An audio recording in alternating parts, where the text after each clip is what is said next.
On enchaîne avec la belle affiche de la journée. C'était à suivre en direct sur Canal. Montpellier-Toulouse, des Montpelliérains déçus forcément, éliminés, on vous le rappelle, le week-end dernier en quart de finale de H-Cup. C'était face à Clermont, des Montpelliérains qui n'ont pas perdu qu'un match. Ils ont aussi perdu leur chef d'orchestre, François Trinduc, victime d'une entorse à la cheville droite, absent pour 3 semaines minimum. Un nouveau coup dur pour le demi d'ouverture international. Nicolas Dupin de Bessa l'a rencontré cette semaine. Morceau choisi.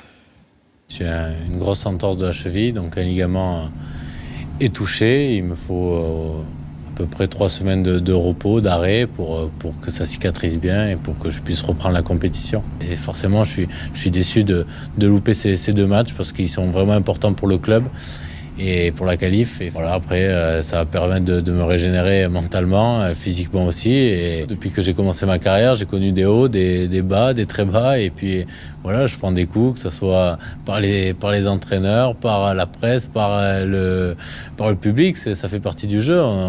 Et François Trinduc qui garde le sourire. Forfait donc pour ce choc face à Toulouse. Un match capital pour Montpellier, toujours à la lutte avec Perpignan pour la 6e place, synonyme de barrage. Jérôme Pinault.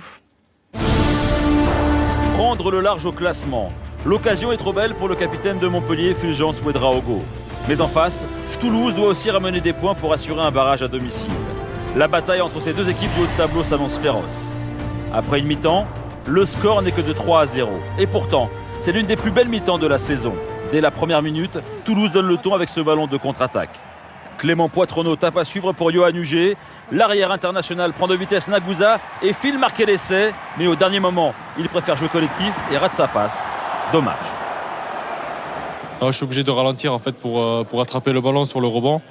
Et en fait, ça me coupe toute ma vitesse. Et je pense peut-être avec l'élan, je peux y aller. Mais là, je ralentis à un moment donné et je sens Nagusa derrière moi. Donc j'aurais dû le tenter aussi.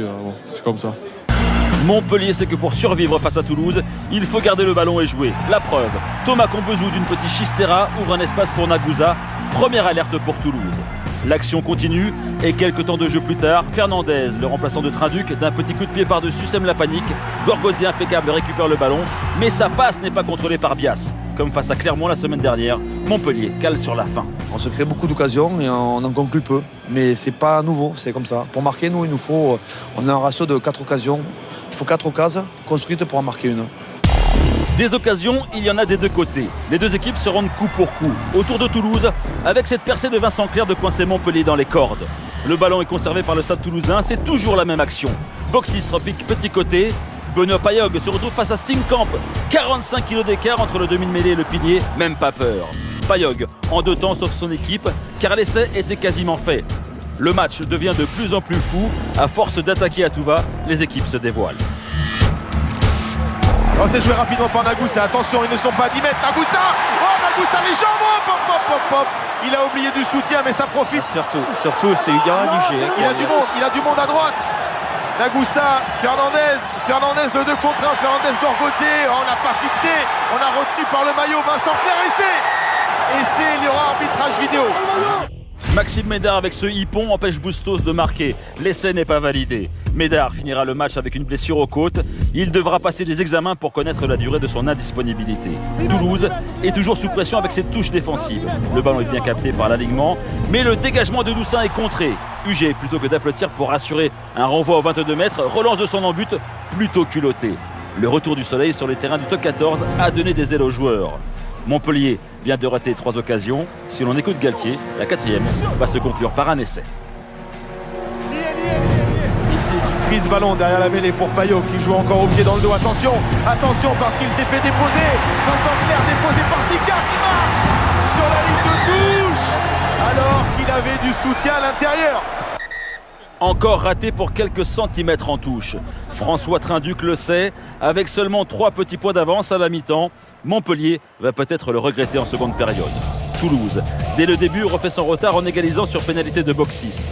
Montpellier sur ce dégagement est sous pression, mais Fernandez, d'un petit tour de passe-passe, se joue des défenseurs. Timo Nagusa sur son aile est servi. Encore 30 mètres à parcourir et 2 défenseurs à passer pour finir dans l'embut. Poitronneau est éliminé d'un raffut. Boxis est effacé d'un cadrage débordement. Nagusa finit seul dans l'embut. Enfin, une équipe marque un essai. Mais y avait-il un en avant sur le tour de passe-passe de Fernandez? Monsieur Garcès, en visionnant les images, nous éclaire. Le litige qu'il peut y avoir, c'est l'échange de ballon qui est entre les deux joueurs. Pour moi, il n'y a pas échange parce que le 10 blanc, il a les mains sur le ballon. Le 15 blanc veut l'y enlever. Mais ne lui enlève pas. Mais il n'y enlève pas. Les deux sont toujours au contact avec le ballon.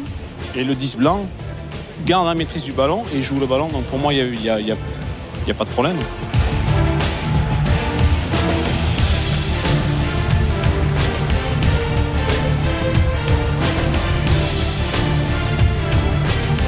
Grâce à ce slalom de Nagusa, Montpellier mène 10-3. Mario Ledesma, l'adjoint de Galtier, lance un sortilège sur les Toulousains. Et ça marche. Sur cette attaque, Toulouse perd trop facilement le ballon. Ouedraogo le récupère, mais incroyable, à son tour, il le laisse tomber. Un geste délibéré pour masquer en réalité son manque de fraîcheur. J'ai vu que j'étais loin de la ligne, du coup j'étais un peu fatigué, je préférais jeter le ballon et arrêter l'action net parce que je me suis dit me faire attraper à 5 mètres de la ligne c'était trop difficile, les crampes commencent à se faire sentir. J'ai dit bon, jette le ballon, arrête-toi là, tu pourras récupérer au moins. Fini de rigoler pour Montpellier. Il reste 1 minute, Toulouse a remis la main sur le ballon et finit fort. Avec Nyanga, position de hors-jeu, l'arbitre laisse jouer. L'avantage en cours avec Poitrono, avec une passe de plus avec Ficou. Oh, Ficou laissé, oui. Voilà, il en faut peu au Stade Toulousain pour réagir. Et Toulouse qui n'a pas dit son dernier mot. Lionel Boxis, il y a 15 jours, face au Racing, à la dernière seconde, donnait la victoire aux Toulousains. Il se retrouve dans la même position, mais cette fois-ci pour le match nul. Louis Picamol, l'ancien de Montpellier, a compris. Son équipe s'incline 10-8. Boxis, lui, ne se cherche pas d'excuses. C'est vrai que je rentre mal dans le ballon.